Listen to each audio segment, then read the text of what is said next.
Chaque jour, Charles et Carole vous présentent la leçon de l'école du sabbat.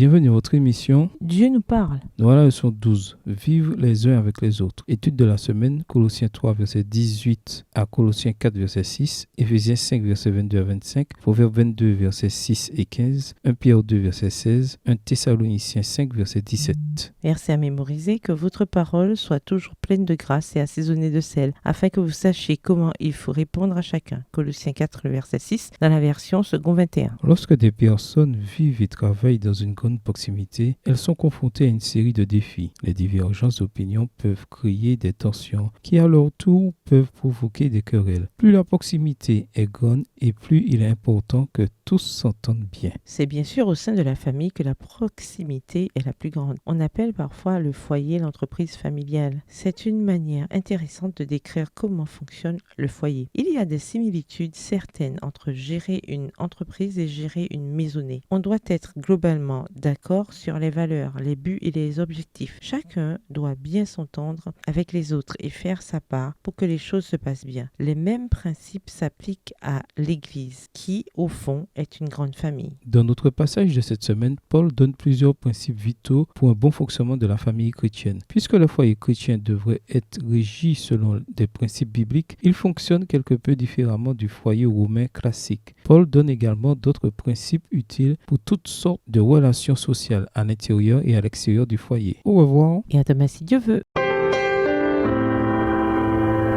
Dieu nous parle. Chaque jour, Charles et Carole vous présentent la leçon de l'école du sabbat.